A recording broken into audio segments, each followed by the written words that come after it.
तो hello guys, hope you are all doing fine. पिछले lectures जो हमने सॉफ्टवेयर इंजीनियरिंग एंड यूआई में पढ़ा था, उसके काफी पॉजिटिव रिस्पॉन्स देखने के बाद मैंने सोचा कि let's continue with the another subject, जो कि है हमारा कंपाइलर डिजाइन।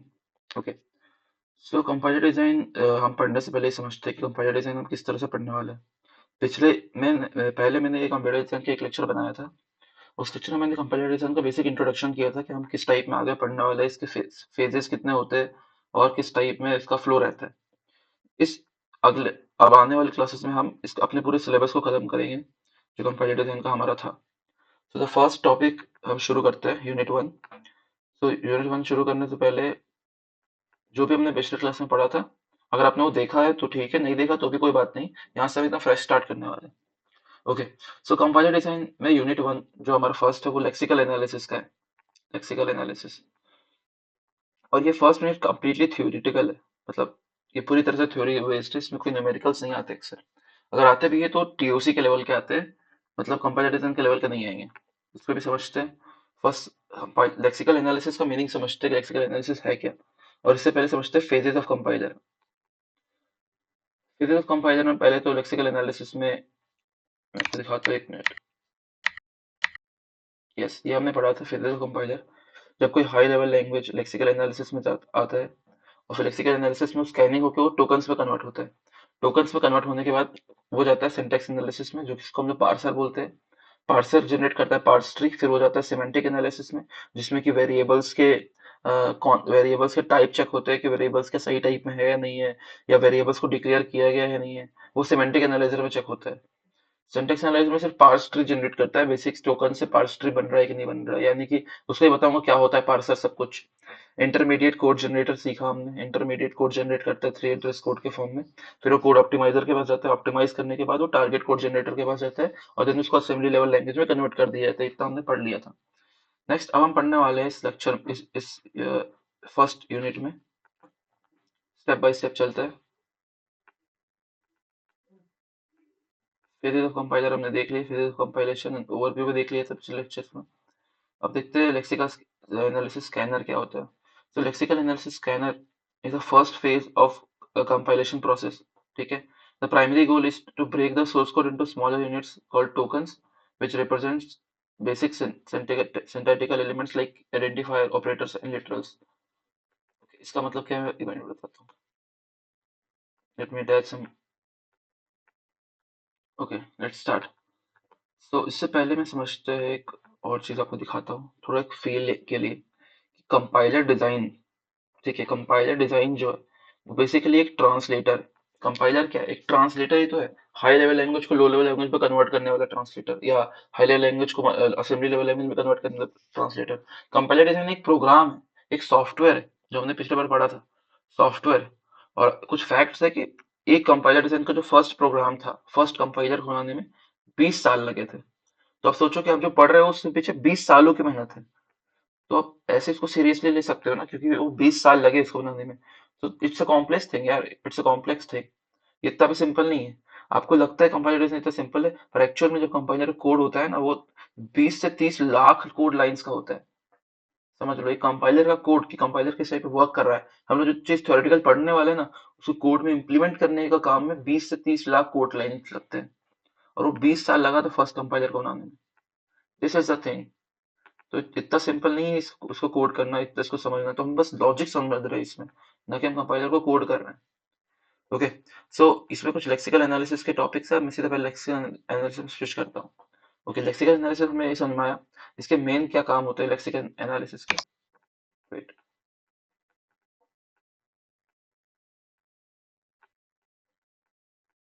यस, तो हमने कंपाइलर पढ़ लिया। व्हाट इज कंपाइलर पूछते तो हम बता सकते हैं, compiler is a software which converts a program from written in high level language या source language to LLL low level language, या ऑब्जेक्ट टारगेट या मशीन लेवल लैंग्वेज। इसका मेन काम होता है कंपाइलर का ट्रांसलेशन करना और एरर डिटेक्शन करना। दो ही काम होते हैं कंपाइलर के। कोई और कंफ्यूजन हो तो ना सिंपल डायरेक्ट क्वेश्चन इंटरव्यू में पूछ सकते हैं कि what are the rules of compiler. Compiler का काम क्या है, first is translation and second is error detection, nothing else.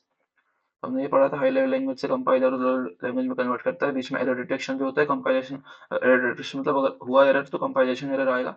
और लेक्सिकल एरर, सिंटैक्स एरर और सेमेंटिक एरर हो सकता है। नेक्स्ट हमने ये पूरा पढ़ लिया था।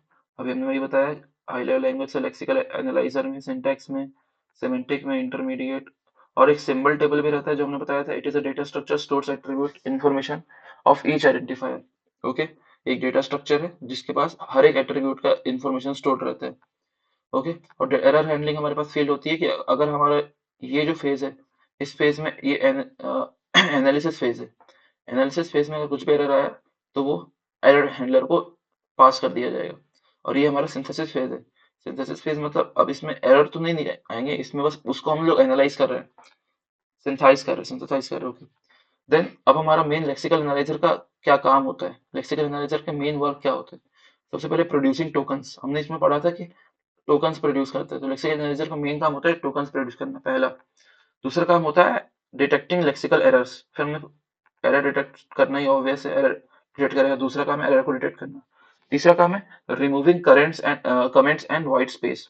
जितने भी प्रोग्राम में आपके व्हाइट स्पेस आता है, यानी कि x इक्वल्स टू, इधर भी एक प्रोग्राम था, हाँ, यहाँ देखो ये व्हाइट स्पेस है, फिर यहाँ पर एक व्हाइट स्पेस है, इन सबको लेक्सिकल एनालाइजर हटा देता है अपने प्रोग्राम से। टोकन्स जब होता है ना, टोकन्स में स्पेसेस को या कमेंट्स को कंसिडर नहीं करता, तो यही होता है, लेक्सिकल एनालाइजर ही करता है व्हाइट स्पेस को, टोकन्स को हटाने का काम। और constructing symbol table, symbol table को कंस्ट्रक्ट करके उससे लिंक करना, ये जो टोकन्स इंफॉर्मेशन इसे लेने के लिए, ये सब काम लेक्सिकल एनालिसिस ही करता है। ओके, तो यहाँ तक हमने समझ लिया लेक्सिकल एनालिसिस काम क्या होते हैं।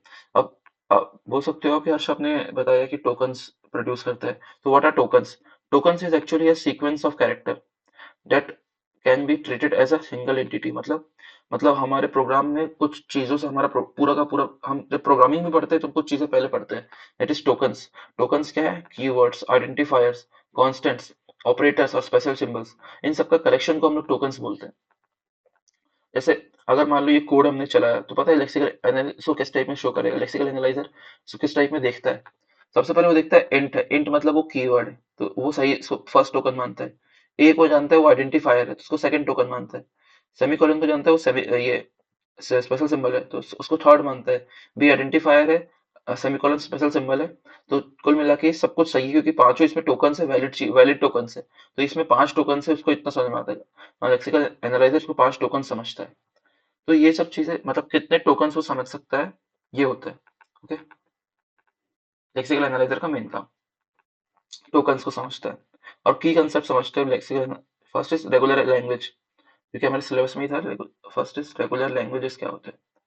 So regular languages are based on regular lexical analysis is based on regular languages. Lexical analysis regular language पे बेस्ड होता है। ठीक है, बताता हूँ कैसे, ये भी बताता हूँ। Which are use to describe patterns of the tokens in the source code. मतलब लेक्सिकल एनालिसिस थ्रू हम सब चीजों को टोकन में कन्वर्ट करते हैं, बस इतना ही बता रहा है। Regular example of regular language include numerical constants, identifier and reserved keywords, जो कि मैंने टोकन्स की बात की थी यहाँ पर, सेम चीज। द ओनली रीजन कि मैं आपको ये पीडीएफ से बता रहा हूँ क्योंकि इसमें थियोरिटिकल थ्योरी भी है, और थ्योरी चीजों में मैं कितना भी बताऊँ आपको, लिखने के लिए कंटेंट होना चाहिए आपके पास। ओके, सो फाइनाइट ऑटोमेटा, कुल मिला के कॉन्सेप्ट वही था, बस मैं ये थ्योरी बता दे रहा हूँ। Finite automata are the abstract machine used to organise regular languages. तो आपको पता है what is abstract machines? Abstract machines क्या होता है? एब्स्ट्रैक्ट का मीनिंग होता है इमेजिनरी, यानी कि ऐसा चीज जिसके बिहेवियर को समझने के लिए हम उसे इमेजिन किए हुए हैं, पर वो एक्चुअल में एग्जिस्ट नहीं करता। फाइनाइट ऑटोमेटा हमने पढ़ा है, ये स्टेट्स बनाते हैं हम, और इस टाइप में हम स्टेट्स बना के, टीओसी में पढ़ा है हमने, स्टेट्स बना के हम काम करते हैं। ये फाइनाइट ऑटोमेटा है, क्या ये एक्चुअल में एग्जिस्ट करता है? नहीं करता, इट्स जस्ट हाइपोथेटिकल कॉन्सेप्ट। पर हम चीजों को समझने के लिए, बेटर अंडरस्टैंड करने के लिए स्टेट्स बनाते हैं, ताकि उसका हम फ्लो समझ सके, फ्लो ऑफ कंट्रोल समझ सके कि किस टाइप में फ्लो हो रहा है, कैसे कंट्रोल हो रहा है, मशीन कैसे बन रही है, स्कैनिंग कैसे हो रही है। तो फाइनाइट ऑटोमेटा वो है, it's abstract machine use to recognise the regular languages. दो तरह के एब्स्ट्रैक्ट मशीन होते हैं, deterministic finite automata, non deterministic finite automata, it is DFA and NFA. It has a single unique transition in each input, or it has multiple transition in input। मतलब बताता हूँ कैसे। DFA का example देख लो आप।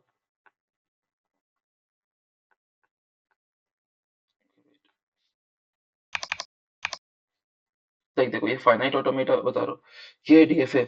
अगर एक स्टेज है, ये जीरो पे गया और ये वन पे गया, यानी कि सिंगल स्टेट से ये या तो एक बार वो जीरो पे सकता है, एक बार वन पे जा सकता है, इसके अलावा ट्रांजिशन नहीं हो सकते इसके, क्योंकि अगर जीरो वन सिर्फ इसके इनपुट है तो एक बार जीरो पे जाएगा, एक बार वन पे जाएगा। जो स्टेट बनता है, ऐसा जो डायग्राम बनता है उसको बोलते हैं DFA.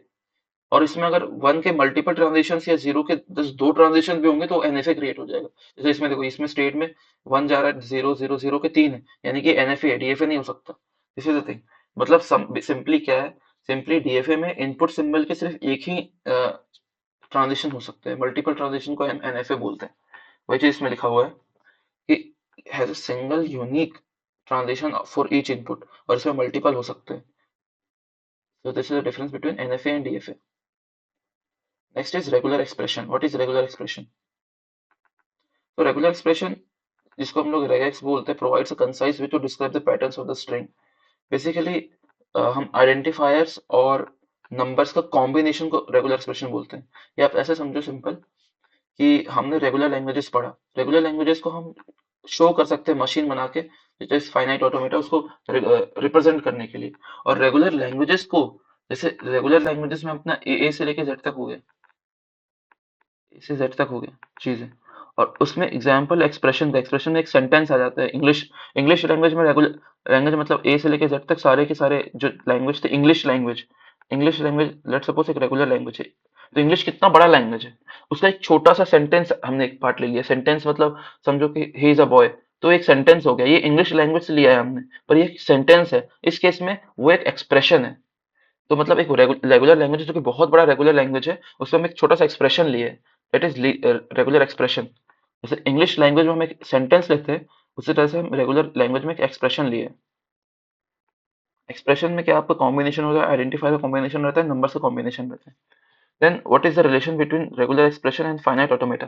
So regular expression can be translated into finite automata. This is the thing. मतलब जो भी हमारा रेगुलर एक्सप्रेशन है उसी को तो हम कन्वर्ट करेंगे ना। आप खुद सोचो, अब हम व्हाट इज अ बॉय को ही हम कन्वर्ट करेंगे कि पूरा इंग्लिश लैंग्वेज को ही कन्वर्ट कर देंगे, नहीं ना। सो हम रेगुलर लैंग्वेज तो कन्वर्ट नहीं करते। रेगुलर लैंग्वेज जैसे कैटेगरी होती है जिसको हम यूज करते हैं। रेगुलर लैंग्वेज भी एक फॉर्मल लैंग्वेज होता है, फॉर्मल लैंग्वेज में भी एक रेगुलर लैंग्वेज एक कैटेगरी होती है, और भी बहुत सारे लैंग्वेजेस होते हैं। ठीक है। So relating regular languages to finite automata, regular languages can be translated into finite automata and its implementation are, convert करने में काम आता है रेगुलर एक्सप्रेशंस को एनएफए में, ये कन्वर्ट करते हैं हम एनएफए को डीएफए में। इन सब चीजों में हम रेगुलर एक्सप्रेशन को फाइनाइट ऑटोमेटा में कन्वर्ट कर रहे होते हैं। Next is scanner generator. कितना पढ़ लिया हमने? हमने फाइनाइट ऑटोमेटा पढ़ लिया, रेगुलर एक्सप्रेशन, रेगुलर के फाइनाइट ऑटोमेटा एक्सप्रेशन का रिलेशन भी पढ़ लिया। Scanner generator, lex flex, okay. So tools like LexFlex automate the creation of scanner. Input these tools a set of regular expressions, defined tokens, और C या C++ का जो code होता है उसमें हम लेक्स और फ्लेक्स का यूज करते हैं। तो लेक्स फ्लेक्स क्या है? लेक्स का सिंपल फुल फॉर्म है लेक्सिकल एनालाइजर। ये एक बेसिकली टूल है जो लेक्सिकल एनालिसिस के अंदर यूज होता है, और फ्लेक्स उसका एक एडवांस वर्जन है उसके, इसको बोलते हैं फास्ट लेक्सिकल एनालाइजर। मैं आपको दिखाता हूँ। Wait, इसमें आप देख सकते हो लेक्स। लेक्स एक स्कैनिंग टूल है। जैसे हमारे पास रेगुलर लैंग्वेज है, रेगुलर एक्सप्रेशन है। अब इस रेगुलर एक्सप्रेशन को हमको टोकन्स में कन्वर्ट करना है। उसके बीच में एक बॉक्स आएगा, उस बॉक्स में क्या होगा? उस बॉक्स जो हमारा होगा वो लेक्सिकल एनालाइजर होगा, तभी तो रेगुलर लैंग्वेजेस को टोकन में कन्वर्ट कर दे रहे हैं। और उसके अंदर जो सॉफ्टवेयर डाला है हमने वो है लेक्स। तो लेक्स बेसिकली क्या है? लेक्सिकल एनालाइजर का बेस पूरा सॉफ्टवेयर है। तो लेक्स फ्लेक्स हमने देख लिया। और lex one of the earliest tools for scanner generation. Input क्या लेता है? ये फाइल रेगुलर एक्सप्रेशन को इनपुट लेता है और सी कोड में उसको कन्वर्ट कर देता है। Output C code lexical analyser में प्रोड्यूस कर देता है टोकन्स के फॉर्म में। फ्लेक्स क्या है? फ्लेक्स उसका एक एडवांस्ड वर्जन है। लेक्स का एक एडवांस्ड वर्जन है फ्लेक्स, जिसको बोलते हैं fast lexical analyser. More modern and faster version of lex. Backward compatibility with lex, मतलब बैकवर्ड कंपैटिबल है। और generate efficient code for syntax analysis. दोनों सेम ही काम करता है, दोनों लेक्सिकल एनालाइजर के प्रैक्टिकल एप्लीकेशंस है। ओके, अब हम ये भी हमने कर लिया, तो इस लेक्चर में हमने यूनिट 1 कवर कर लिया है। और नेक्स्ट लेक्चर में हम यूनिट 2 देखेंगे। यूनिट 2 इसका सबसे इंपॉर्टेंट टॉपिक चैप्टर है। तो यूनिट 2 समझते हैं, हम यूनिट 2 करेंगे नेक्स्ट लेक्चर में। तो if you like the video, मतलब आपको अगर वीडियो पसंद आए तो प्लीज ड्रॉप अ लाइक। और आप कमेंट भी कर सकते हो, कुछ चीज़ आपको समझनी है, कुछ पूछनी है तो। और like always, if you want कि आपको सब चीज़ों के नोटिफिकेशंस मिलते रहे आने वाले वीडियोस के, then you must subscribe the channel. Okay then, thank you, have a nice day.